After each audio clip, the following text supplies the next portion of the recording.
মুহূৰ্তত এটা breaking news খেলমাটি আৰক্ষী চকীত আক্ৰমণৰ ঘটনা সন্দৰ্ভত এই পৰ্যন্ত আৰক্ষীৰ জালত পৰা অভিযুক্তৰ সংখ্যা 14 জনলৈ বৃদ্ধি পাইছে এটা ব্ৰেকিং নিউজ এই মুহূৰ্তত জনাইছো টেলিভিছনৰ পৰ্দাত আমি আজিৰ পৰা দুটা দিনৰ পূৰ্বৰ সেই দৃশ্যাংশ দেখুৱাইছো লখিমপুৰত এইদৰে কাশ্মীৰ সদৃশ পৰিৱেশে বিৰাজ কৰা পৰিলক্ষিত হৈছিল আৰক্ষীৰ জিম্মাত আশ্ৰফ আলী নামৰ এজন যুৱকৰ মৃত্যুৰ পাছতে এইদৰে দেখিবলৈ পোৱা গৈছিল থানা জ্বলাই দিয়াৰ পৰিকল্পনা কৰা হৈছিল কিন্তু তাত তেওঁলোক বিফল হ'ল তথাপিও হাতে হাতে শিলগুটি লৈ তেওঁলোকে আৰক্ষীৰ বাহন ভাঙি লণ্ডভণ্ড কৰিছিল থানা ভাঙি লণ্ডভণ্ড কৰিছিল আৰু এই আক্ৰমণৰে জড়িত 13 জনক আটক কৰিছে আৰক্ষীয়ে প্ৰথমে জাহাংগীৰ নামৰ এটাক প্ৰথম দিনাই আসলতে গ্ৰেপ্তাৰ কৰা হৈছিল আৰু এএছপি লব ডেকাৰ নেতৃত্বত চলিছে এই অভিযান ভিডিঅ' ফুটেজ চাই অভিযান চলাইছে আৰক্ষীয়ে থানা আক্ৰমণত জড়িত মুঠ 14টাক এই পৰ্যন্ত আটক কৰা হৈছে আক্ৰমণৰ দিনাই আটক কৰা হৈছিল মূল অভিযুক্ত জাহাংগীৰক আসামীৰ মৃত্যুক কেন্দ্ৰ কৰি খেলমাটি আৰক্ষী চকীত চলাইছিল আক্ৰমণ আৰু কালিৰ দিনটো এনবি নিউজৰ হাতত চাঞ্চল্যকৰ তথ্য আহি পৰিছিল এই যিকেইটা পাখণ্ডই সেই দিনটোত আসলতে থানা আক্ৰমণ কৰিছিল তেওঁলোক কোনো স্থানীয় লোক নহয় তৃতীয় পক্ষ বুলি কোৱা হৈছে তেওঁলোক ড্ৰাগছ আসক্ত সুৰাসক্ত বা অন্যান্য অসামাজিক কাৰ্যকলাপৰে জড়িত অভিযোগ উত্থাপন হৈছে আৰু তেওঁলোকৰ নেতৃত্বত এই আসলতে যি আক্ৰমণ এই আক্ৰমণৰ ঘটনা সংঘটিত হৈছিল বটদ্ৰুৱা কাণ্ড যেনেদৰে জ্বলিছিল এই যিটো জাহাংগীৰ ৰঙাচাৰ্ট পৰিহিত আমি টেলিভিছনৰ পৰ্দাত দেখুৱাইছো এই জাহাংগীৰৰ ঘৰ আকৌ বিহাৰত গতিকে একাংশ লোকে মন্তব্য কালিৰ দিনটোত কৰা পৰিলক্ষিত হৈছিল যে এই যিসকল লোকৰ নেতৃত্বত সিদিনা এই ঘটনা সংঘটিত হ'ল কাশ্মীৰ সদৃশ পৰিৱেশে বিৰাজ কৰিলে সেই ঘটনাত জড়িত এই লোকসকল স্থানীয় লোক নহয় স্থানীয় লোকসকলে গণতান্ত্ৰিকভাৱে প্ৰতিবাদ সাব্যস্ত কৰিছিল তাৰ মাজতেই উদাত্ত এইসকল উত্তেজিত যুৱকে আহিহে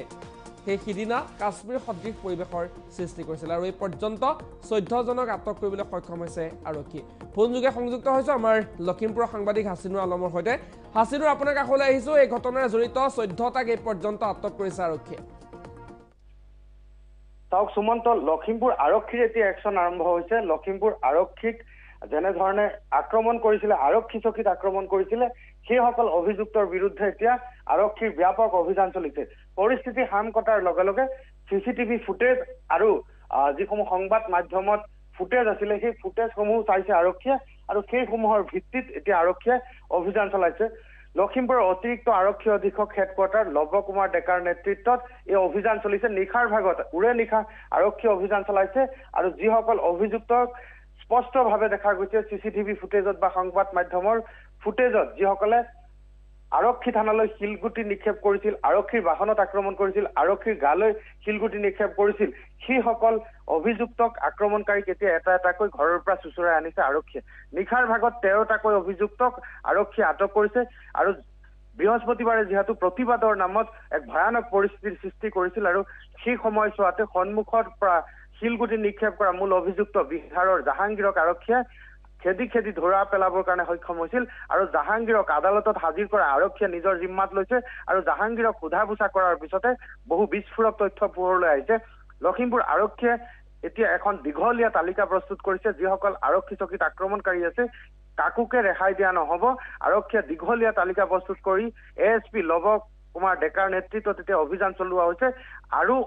অধিক সংখ্যক অভিযুক্ত আৰক্ষীৰ জালত পৰিব আৰক্ষীয়ে বহু বিস্ফোৰক তথ্য লাভ কৰিবৰ কাৰণে সক্ষম হৈছে কিছু মুহূৰ্তৰ পিছতে লখিমপুৰ আৰক্ষীয়ে এখন সংবাদমেল সম্বোধন কৰিব তাত কি তথ্য লাভ কৰিছে আৰক্ষীয়ে সেইসমূহ অৱগত কৰিব গতিকে আমি দৰ্শকসকলক তেতিয়া আৰু অধিক তথ্য দিবৰ কাৰণে সক্ষম হ'ম সুমন্ত হাছিনুৰ আলম আমি সেই সংবাদ মাধ্যমত যিহেতু সম্বোধন কৰিব আৰক্ষীয়ে আৰু সেই সংবাদমেলৰ জৰিয়তে আসলতে আৰক্ষীয়ে কি তথ্য লাভ কৰিছে এই ঘটনাত কোন জড়িত হৈ আছিল তৃতীয় পক্ষৰ কথা কোৱা হৈছে সেই সকলোবোৰ কথা আজিৰ দিনটোত আৰক্ষীয়ে সংবাদ মাধ্যমৰ জৰিয়তে আসলতে স্পষ্ট কৰিব সেই সংবাদ মাধ্যমৰ পোনপটীয়া সম্প্ৰচাৰ আমি কৰিম কিন্তু